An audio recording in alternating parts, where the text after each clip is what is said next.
জনম মৰণ ইটো দেহৰেখে ধৰ্ম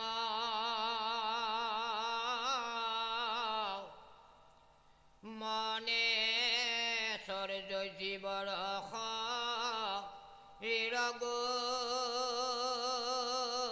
শৰীৰগুণ কৰ্ম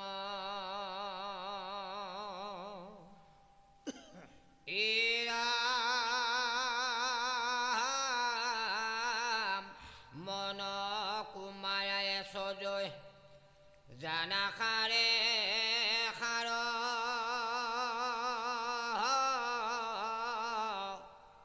ভমৰ কাৰণে হয় জীৱৰ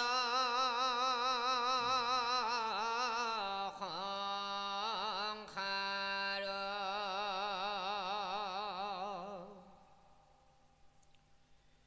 তোল মালয় খলা ব্ৰহ্মী সংযোগ যাবত দীপহেন বুদ্ধি ভাবে প্ৰকাশে লোকত দেহ মন কৰ্ম আত্মা যাবত সংযোগ তাৱে জীৱ নাম থাকৈ দুখক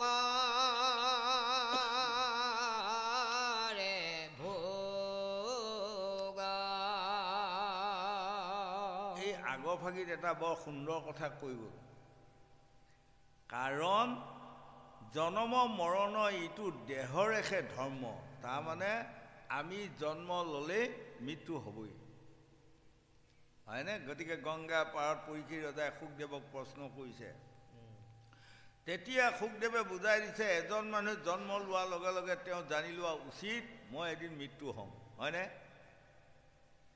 আকৌ আপুনি বা মই জন্ম লোৱাৰ লগে লগে জানি লোৱা উচিত মই এদিন মৃত্যু হ'ম তাৰমানে অৰ্থাৎ জন্ম লোৱাৰ লগে লগে মৃত্যু কোপনটো আমাক দিলে আৰু যিদিনা শেষ বিচনাত পৰি মৃত্যু হ'ব ওলাম সেইদিনা আকৌ জন্ম কোপন এটাও আমাক দিলে তুমি জন্ম ল'বা এতিয়া ক'ত জন্ম ল'ম এই ভাগিত লিখিছে ভাল কৰ্ম কৰিলে আপুনি ভাল জন্ম পাব বেয়া কৰ্ম কৰিলে বেয়া জন্ম পাব তাক কোনোবা ৰজাই যম ৰজাই তাক সলাই দিব পৰা ক্ষমতা কাৰোৱেই নাই হয়নে এতিয়া আমাৰ কিছুমান মানুহে মন কৰিবচোন কপালখনকে চাই পেলাই কি কয় আমাৰ বিধাতাইনো কি লিখিলে আমাৰ কপালখনে বেয়া ভাগ্যখনে বেয়া সেই লোকসকল কপাল বেয়া ভাগ্য বেয়া বুলি চিঞৰি নুফুৰিব হয়নে গতিকে স্বামী বিবেকানন্দ দেৱে লিখিছে যিসকল মানুহে কপাল বেয়া ভাগ্য বেয়া বুলি ঘূৰি ফুৰে কৈ ফুৰে সেইসকলৰ নিচিনা মূৰ্খ আৰু অজ্ঞানী পৃথিৱীত নাই কপাল আৰু ভাগ্য কোনে বনায় জানা নিজে বনায় হয়নে গোসানী নিজে বনাব তাৰমানে এই জীৱনটোত আমি যিবোৰ কৰ্ম কৰি যাম এদিন শেষ বিচনা এখনত পৰিম আমি পৰাৰ লগে লগে মই জীৱনটোত যিমানবোৰ কৰ্ম কৰিছিলোঁ এই কৰ্মৰ ওপৰত ভিত্তি কৰিহে বিধাতাই লিখনিটো মাৰি দিব হয়নে গতিকে স্বামী বিবেকানন্দ দেৱে লিখিছে ভাগ্যৰ আন এটা নাম কৰ্ম যি মানুহে কৰ্ম ভাল কৰে তাৰ সদায় ভাগ্য ভাল আৰু যিজন মানুহে কৰ্ম বেয়া কৰে তেওঁৰ ভাগ্য বেয়া গতিকে ভাগ্য বেলেগ এটা বস্তু কৰোঁ নহয় আপোনাৰ কৰ্মৰ পৰা সদায় ভাগ্যত জন্ম হ'ব পাৰে সেইকাৰণে স্বামী বিবেকানন্দ দেৱে লিখিছে হেৰা লোকসকল ৰাতিপুৱা এদিন শুই উঠি খুব ভাল কাম এটা কৰি চাবচোন আপোনাৰ সন্ধ্যালৈ আপোনাৰ ভাগ্যখন ভাল হ'ব আৰু এদিন ৰাতিপুৱা শুই উঠি খুব বেয়া কাম এটা কৰিবচোন সন্ধ্যালৈ আপোনাৰ ভাগ্যখন বেয়া হ'ব গতিকে ভাগ্যৰ আন এটা নাম কৰ্ম আমি এক নম্বৰতে কৰ্মটো ভাল কৰাটোৱে পৰম কৰ্তব্য এক দুই নম্বৰতে আমাক দেখুৱালে যেনেকৈ এই বন্তি গছত কি কি আছে আমাক ইমান ধুনীয়া উদাহৰণ দিছে অৰ্থাৎ এটা বন্তি তাত তেল আছে তাত এডাল খলিতা আছে নহয়নে তাৰ পৰা অগ্নি কোনোবাই লগাই দিছে গোটেইকেইটা বস্তু সংযোগ হৈ যেতিয়ালৈ থাকিব তেতিয়ালৈ বন্তি গছ জ্বলিয়ে থাকিব যদি কেনিবাকৈ খলিতাডাল ঢুকাই যায় বন্তি গছ নুমাই যাব, নতুবা তেলখিনি যদি ঢুকাই যায় আগে তেতিয়াও বন্তি নুমাব। এই তদুপ সংযোগক লৈ আমাৰ দেহটো আমাক দেখুৱাইছে। দেহটো আমাৰ কৰ্মৰ লগত ই আমাৰ জড়িত আছে। আমি সদায় ভাল কৰ্ম কৰি গ'লে আপুনি সদায় সাহস এটা পাব, মই ভাল থান পামেই বা ভাল সংগ মই পাম। আৰু যদি বেয়া কাম কিছুমান কৰি পেলাই যদি আমি ভাল সংগ বিচাৰি ফুৰোঁ হ'ব জানো? নাপাম কেতিয়াও, হয়নে? গতিকে আমাক ক'লে সেই লোকসকল, দেহটোৰ যিমানবোৰ ইন্দ্ৰিয় বৰ্গবোৰ আছে এইবোৰক কোনে চলাই আছে? দেহ মন কৰ্ম আত্মা যাৱত সংযোগ, তাৰমানে মনে চলাই আছে, নহয়নে? আমাৰ হাতো এটা ইন্দ্ৰিয়। যেতিয়া এইটো বস্তু লওঁ বুলি মনটোৱে আহিব তেতিয়া হাতখন আগবাঢ়ি যাব। যেতিয়া মই বাহিৰলৈ যাওঁ বুলি মনটোৱে ক'ব তেতিয়া ভৰি দুখন যাব। আমুকটো বস্তু খাওঁ বুলি ক'লেহে মুখখনে খাই থাকিব। মুখখনৰ কাম কি? কেৱল চুবোৱাহে কাম। কিন্তু তাত কোনোবাই যোগান দিব লাগিব। সি অকলে ক'ব পাৰে, চুবাব নোৱাৰে, তাক যোগান দিয়াও হাত দুখন আছে, নহয়নে বাৰু? ঠিক তদুপ আকৌ মনৰ ওপৰত, মনক কিহে চলাই আছে? মায়াই। মায়াটো ইমান ভয়ংকৰ বস্তু দেখিছেনে? গতিকে আমাৰ লোকসকল কেৱল আমি মায়াতে বন্দী হৈছোঁ। ঘোষাত মাধৱদেৱে লেখা নাই, তোমাৰ মায়ায়ে মন মোহি আছে হৰিয়া, অজ্ঞান আন্ধাৰে পৰিয়া পাৰ নপাওঁ ৰাম ৰাম। দেখিছেনে? যেতিয়া প্ৰভু ভগৱন্তৰ এইটো মায়া আমাক গৰ্ভতে আমাক দি পঠিয়ালে, আৰু এই মায়াটোত যেতিয়া আমি আবদ্ধ হৈ যাম তেতিয়া আমাক কিহে ধৰিব? অজ্ঞানে পাব। অজ্ঞান মানে কি? আন্ধাৰ। যেনেকৈ আগৰ ভাগিত এটা আকৌ উদাহৰণ দি গৈছিল নহয়, যেনেকৈ মেঘে গোটেই সূৰ্যটোক ঢাকি আছে, তেতিয়া সূৰ্যটো আমি দেখা নাই। যেতিয়া আকৌ মেঘখিনি সেইখিনিৰ পৰা কাটি হৈ যাব, সূৰ্যটোক আকৌ জল জল ফটফট আমি দেখি যাম, হয়নে? এই তদুপ আমাৰ প্ৰত্যেকৰে নিজৰ দেহত যেনেকৈ এটা সূৰ্য আৰু মেঘৰ লগত আমাৰ দেহটোক তুলনা কৰিলে জ্ঞান আৰু মায়া। যেতিয়ালৈ আমি মায়াত আবদ্ধ হৈ থাকিম তেতিয়ালৈ আমাৰ জ্ঞানটোৱে ভাল কথা চিন্তা কৰা সি সুবিধা নাপায়, হয়। আৰু যেতিয়া আপুনি সজনৰ সাধুৰ সংগ লৈ ভাল কৰ্ম ৰতি কৰিব, যেতিয়া মায়াটো কাটি হৈ যাব তেতিয়া জ্ঞানটোৱে জল জল ফটফট সকলোকে আমি ভাল চকুৰে, ভাল ইন্দ্ৰিয় বৰ্গই আমি চাবা সুবিধা এটা পাম, হয়নে? হাত ভৰি গুহ্য লিংগ মুখ এইবোৰ হ'ল 5টা কৰ্মেন্দ্ৰিয়। হাত ভৰি গুহ্য লিংগ মুখ, 5টা জ্ঞানেন্দ্ৰিয়, নাক কাণ চকু জিভা তল, তাৰ লগত আছে মন বুদ্ধি চিত, তাৰ লগত আছে 17 ৰজতম 3টা গুণ, হয়। তাৰ লগত আছে লোভ মোহ কাম ক্ৰোধ মদ মাৎসৰ্য, 6টা ৰিপু, তাৰ লগত আছে মায়া আৰু কাল। এই হ'ল 24টা তত্ত্বৰ লগত আমাৰ আৰু কি আছে? 24টা স্বভাৱ প্ৰকৃতি আছে। এজন মানুহ মন কৰকচোন, এটা স্বভাৱ আছে, আমুকটো স্বভাৱ, কিন্তু যদি বেয়া হয় সি সাধু সংগলৈ এইটো যেতিয়া বুজি পাব মোৰ এইটো বেয়া স্বভাৱ, সি তাক দূৰ কৰিব। সেইকাৰণে আমাক কৈছে আমি সজনৰ সংগ ল'ব লাগে। সজনৰ সংগ ল'লে মোৰ গাত কোনটো বেয়া দুখ আছে মই বুজি পাম, নহ'লে নিজে বুজি পোৱাত কঠিন নহয় বাৰু? মন কৰিব, এজন মানুহে পাৰ্ট এটা গায়, পাৰ্ট এটা গাই পেলাই আকৌ কেইজনমানক সোধে পাৰ্টটো কেনে দেখিছ বাৰু, কেনে শুনিছ? তাৰমানে অৰ্থাৎ নিজে গোৱাজনে পাৰ্টটো গাই যাওঁতে যে ক'ৰবাত ভুল হৈ গৈ আছে তেওঁ হয়তো উত্তৰটো পোৱা নাই, কিন্তু চাই থকাসকলে তাৰ উত্তৰটো পাই আছে।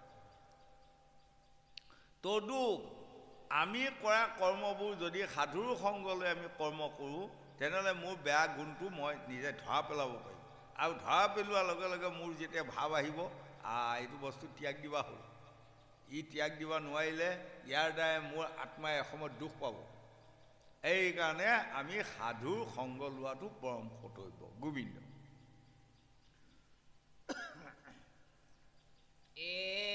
এৰাম দেহ কৰ্তা মনে ৰেখে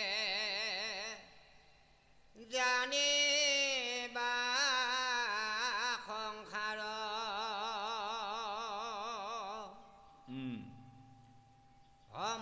জনম মৰণ একো নাহিকে আত্মাৰ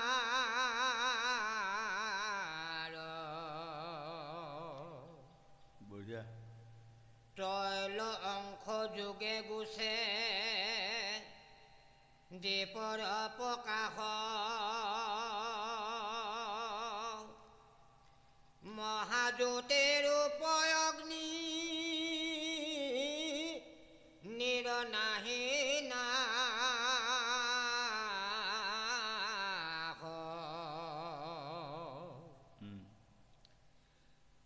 যত পৰমাৰ্থ তত কহিলো বিদিত অহেন মনে মানা তুমি থিৰক ৰে চিত মই পৰমাত্মায়াত নাহিকে সন্দেহ অদেহতে আছো মই নুহুই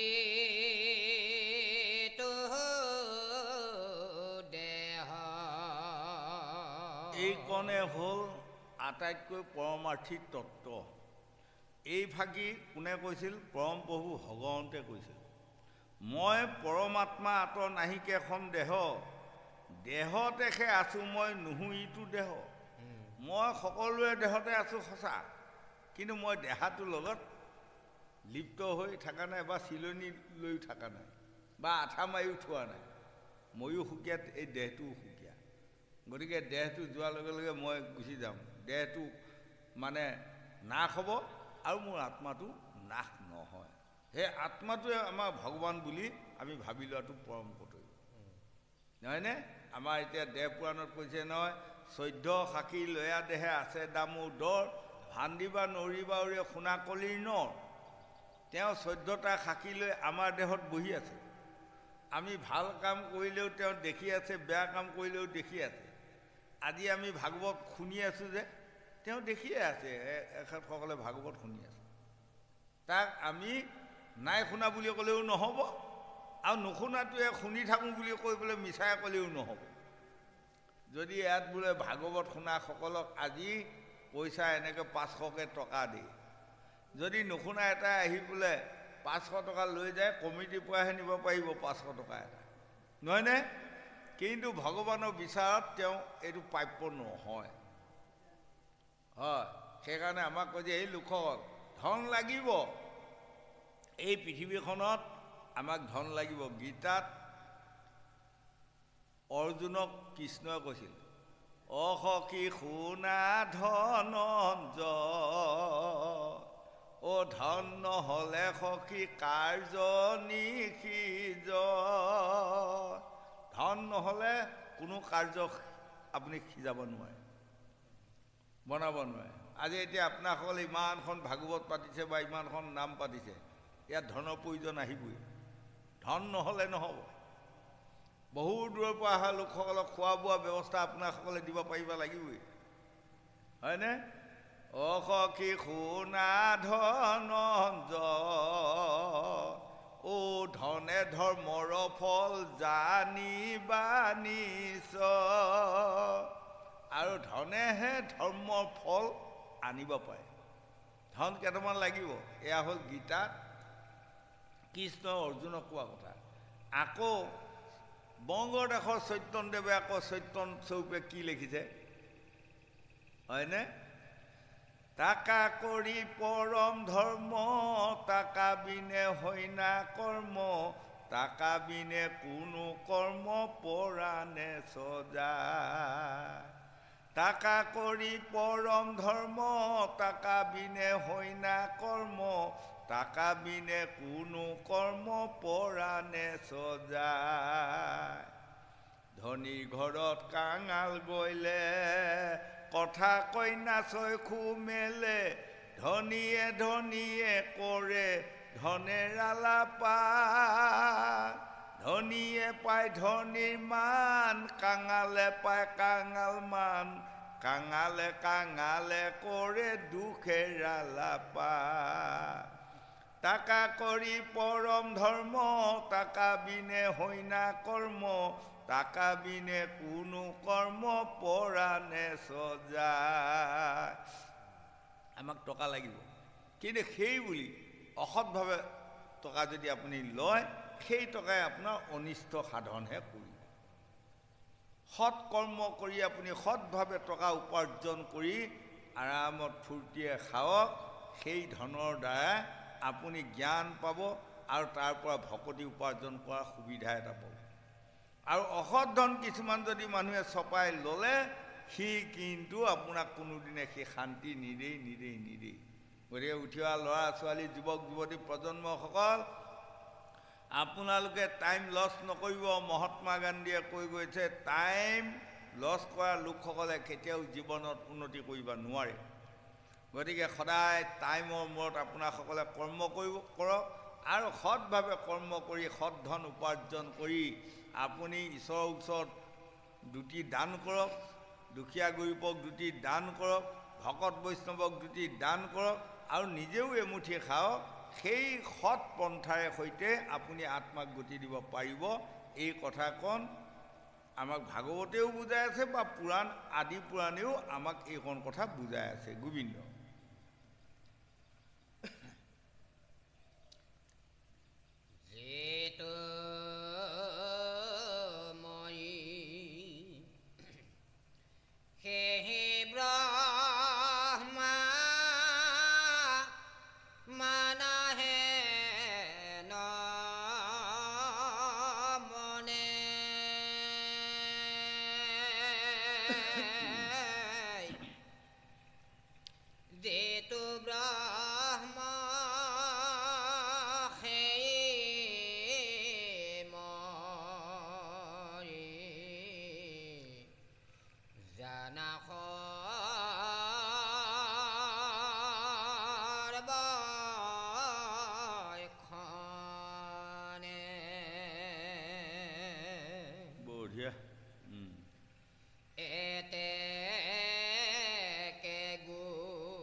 এইকণ কথা কুৰুক্ষেত্ৰৰ মহাৰণৰ মাজত শ্ৰীকৃষ্ণই অৰ্জুনক কৈছিলে আৰু এইকণ কথাকে যেতিয়া প্ৰভু ভগৱন্ত বৈকুণ্ঠক যোৱাৰ সময়ত উদ্ধৱক কৈ গৈছিলে হে সখী যিটো মই সেহি ব্ৰহ্মা মানা হেন মনে যিটো ব্ৰহ্ম মই সেহি জানা সৰ্বসনে ব্ৰহ্মা কোন জানা ব্ৰহ্মাক সৰ্জন কৰাৰ দায়িত্ব দিলোঁ কোন সেইজন ময়ে হয়নে বিষ্ণুক পালন কৰাৰ দায়িত্ব দিলোঁ কোন সেইজন সেইজনো ময়ে আৰু ৰুদ্ৰক সংহাৰণৰ দায়িত্ব দিলোঁ সেইজন কোন সেই ময়ে গতিকে জ্ঞানীসকলে দেখে তুমি ব্ৰহ্মা তুমি বিষ্ণু তুমি মহেশ্বৰ চৰাচৰত তুমি প্ৰভু তুমিয়ে ঈশ্বৰ জ্ঞানীসকলে মোকে জানে এইজনেই তিনিজন হৈ আছে আৰু যিসকল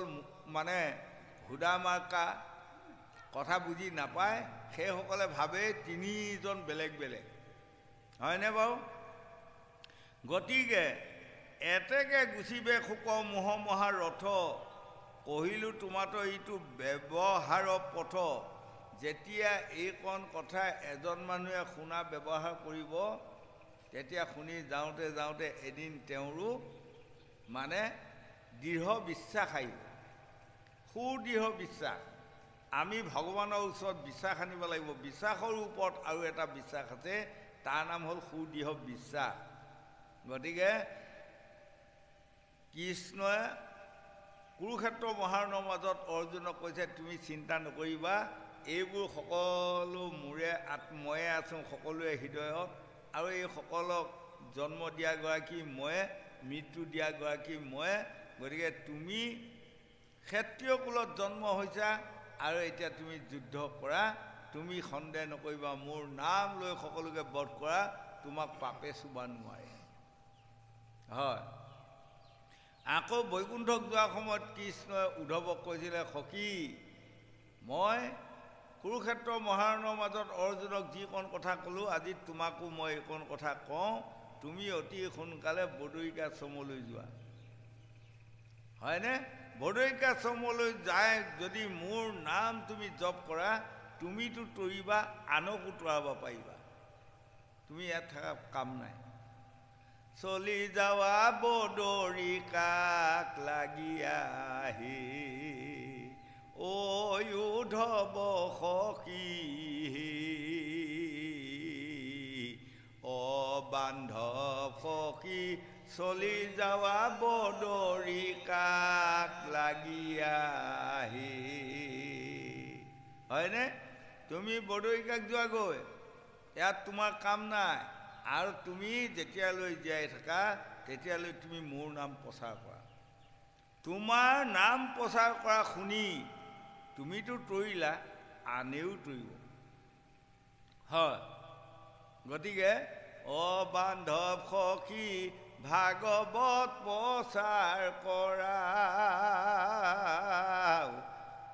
তুমিও তৰিবা আনকো উদ্ধাৰ কৰা তুমি এখন ভাগৱত প্ৰচাৰ কৰা তুমি নিজেও তৰিবা আনকো তৰাব পাৰিবা এতিয়া আমি ভাগৱত জানি ঘৰত যদি বহি থাকোঁ কামত আহিবনে নাহে আমি যদি এখন ভাগৱত গাই শুনোৱাই নিশ্চয় আজি ভাগৱতত আহি কোনোবা দুগৰাকী ল'ৰা কোনোবা দুগৰাকী ছোৱালী কোনোবা দুগৰাকী বোৱাৰীয়ে যদি আমাৰ এইকণ কথা শুনি যদি তেওঁলোকে সৎ পথে আগবাঢ়ি যায় তেওঁলোকৰ জীৱনত শান্তি আহিল আৰু তাৰ হকে আমিও অকণমান কিবা এটি পুণ্য পাওঁ গতিকে এইসোপা ভাগৱত মনত ৰাখি ঘৰতে যদি থিম থিমকৈ বহি থকা হয় কাৰো লাভ নহ'ব আমাৰো লাভ নহ'ব নহয়নে গতিকে আজি এইকণ কথাকে গংগাৰ পাৰত শুকদেৱে পৰীক্ষিতক কৈ আছে চোৱা তুমি যদি মোৰ কথা বিশ্বাস নকৰা